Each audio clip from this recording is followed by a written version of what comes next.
Social media influencer Avery Quinn was 25, famous and fake happy. She posted daily skincare routines, dance reels, and authentic vlogs to her 2.8 million followers on TikTok and Instagram.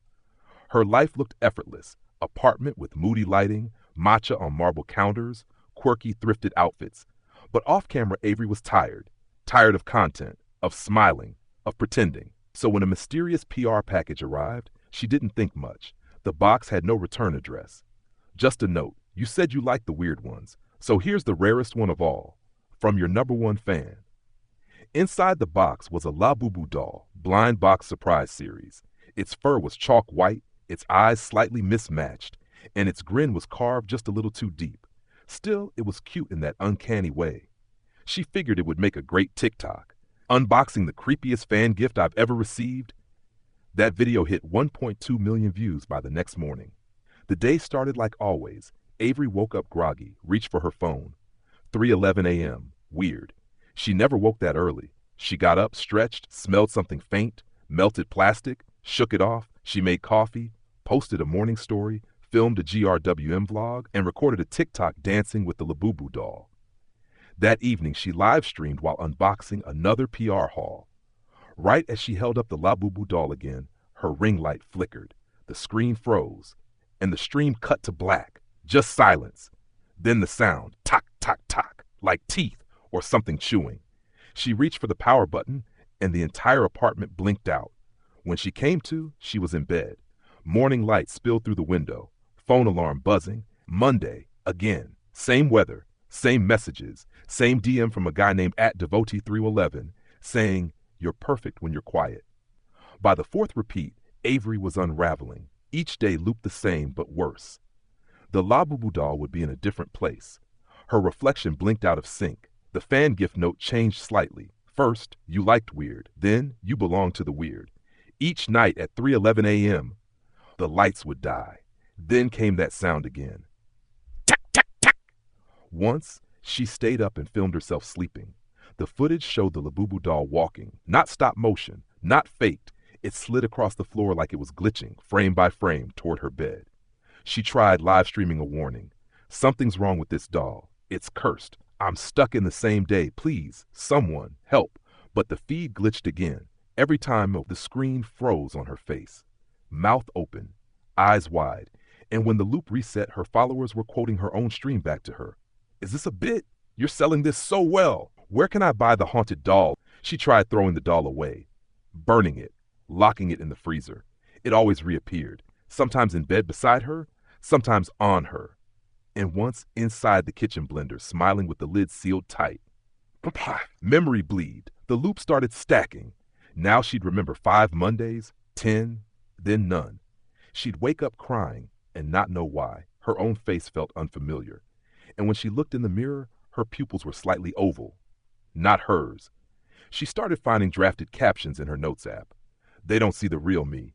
You're not Avery anymore. You're what they wanted.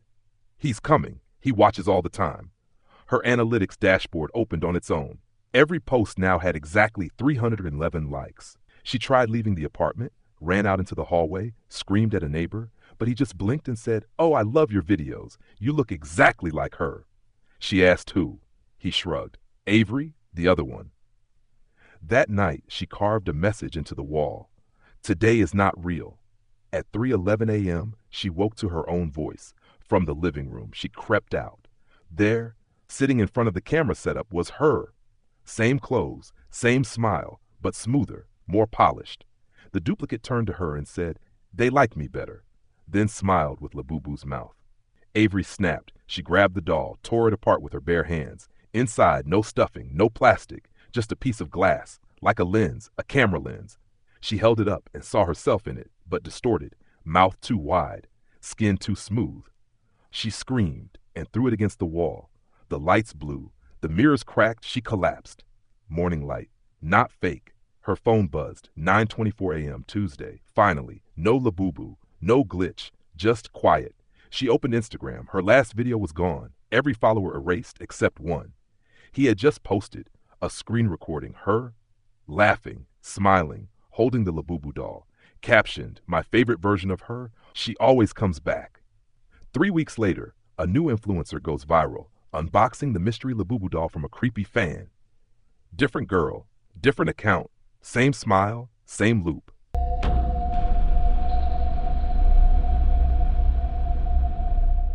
After the divorce, Lana Idris just wanted a quiet space to breathe again. Apartment 4C in Senayan was cheap, close to work, and just furnished enough to feel lived in for one thing. A plush armchair in the living room. Huge, velvety, with a cartoonish Boo doll stitched into the backrest. Its smile was stitched wide, its big ears curled like it was listening. The landlord called it a designer statement piece. But Lana didn't like the way it faced her bedroom, like it was waiting. She planned to throw it out by the weekend. On Thursday morning, she came home from work and noticed something strange. The chair had moved. Just a little, maybe 10 centimeters from where it had been. She hadn't touched it. Thinking she was being paranoid, she pushed it back into place. Still, that night, she dreamt of teeth. Small, white, clicking in the dark. Saturday, 10 a.m. Lana got help from her neighbor Miko to drag the chair out to the service elevator.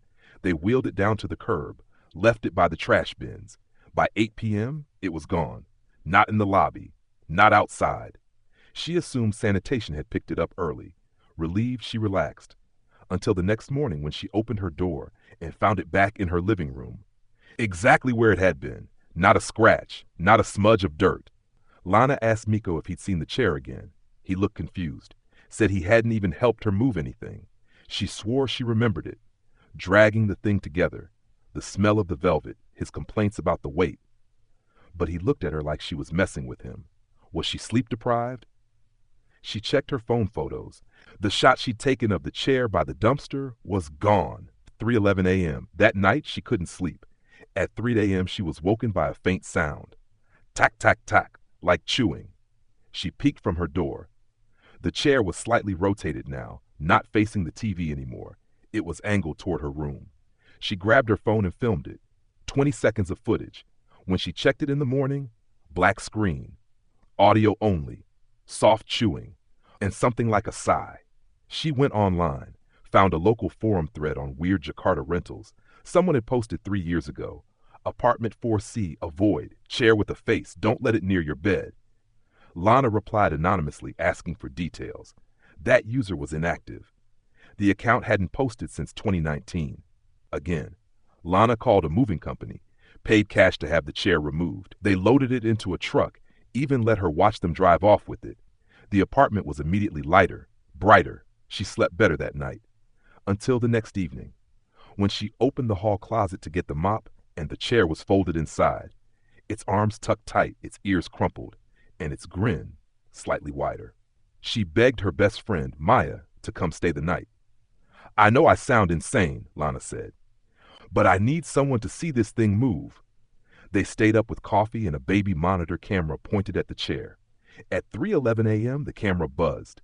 Footage showed Lana and Maya on the couch. The chair, still. A brief static flicker. Then the chair angled several degrees toward the hallway.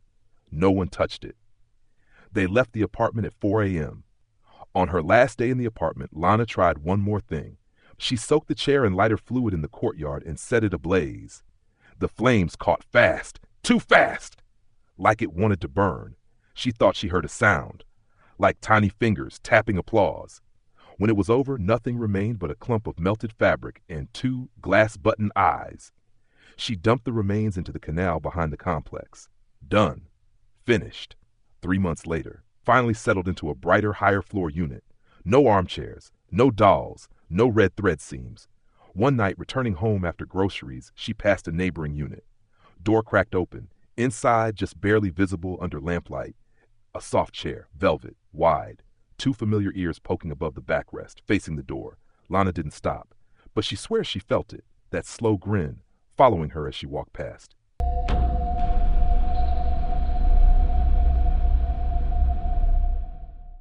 Emily Wren didn't think she was addicted. She just liked cute things. And the Labubu blind box dolls? They were adorable.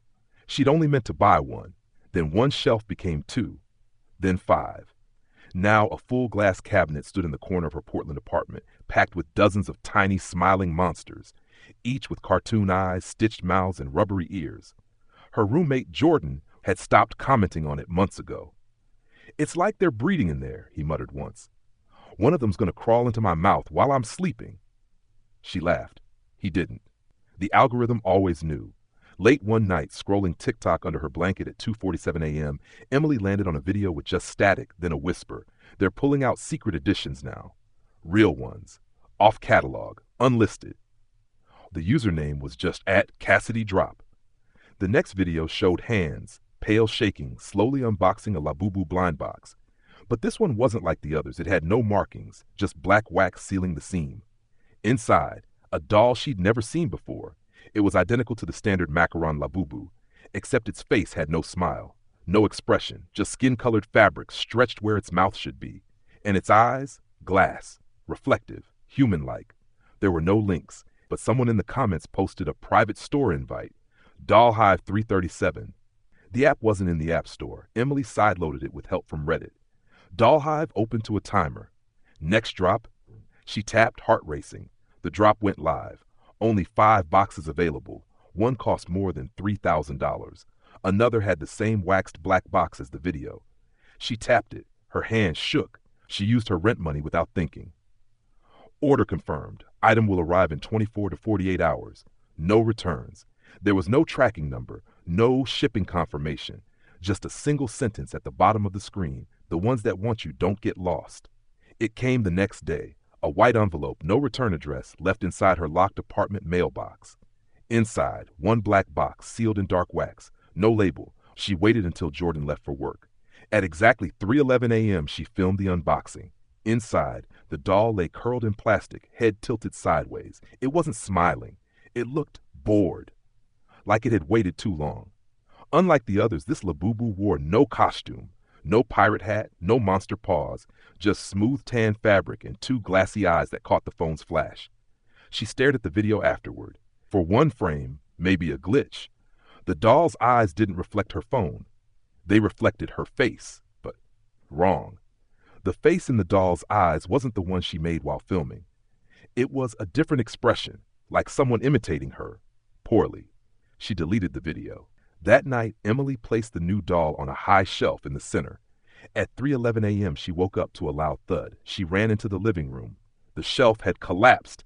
Dolls were scattered everywhere, but the new Labubu was gone. She found it on the bathroom sink, facing the mirror. No one had been home but her. The next week blurred. Jordan complained that Emily wasn't eating, wasn't sleeping. She thought it was Monday. He said it was Thursday. Her phone showed videos she didn't remember filming. Most were of her, silent, staring into her own camera lens for minutes at a time. One showed her standing behind Jordan's bedroom door. Still, just standing. She uninstalled the app, reset her phone, burned incense, prayed. She even emailed the Dollhive forum asking how to return it. No one answered. At 3:11 a.m. the next night, she woke again. This time, her laptop was on, screen open to her webcam, recording, and on the screen, 2 Emilys. One sitting, one standing behind her, smiling with no mouth. She screamed, slammed the laptop shut, but when she turned, she was alone in the apartment. The Jordan moved out. She told him it was sleepwalking, that she'd get help. But after he left, things worsened. The new Labubu moved every night. It wasn't sudden, it was subtle. From shelf to floor to table corner to her nightstand, it never changed expression, but the way it faced her, always dead on. Emily stopped going to work, stopped leaving, but her email kept replying to clients. Her phone made calls she didn't remember. Her boss sent a message, "Thanks for the meeting. You sounded different, but glad you're back in control." She never took that meeting. One night, her downstairs neighbor knocked. "Hey, you okay? You dropped this." He held up her driver's license. But the photo wasn't the one she remembered. The face in it wasn't quite hers. Her jaw was off. One eye larger than the other, and the smile, stitched. Emily boarded the door, shut the blinds, kept the lights on. She placed the Labubu in a box, sealed it, and threw it down the garbage chute. She stayed up all night, eyes wide, waiting. At 3:11 a.m., she looked in the mirror.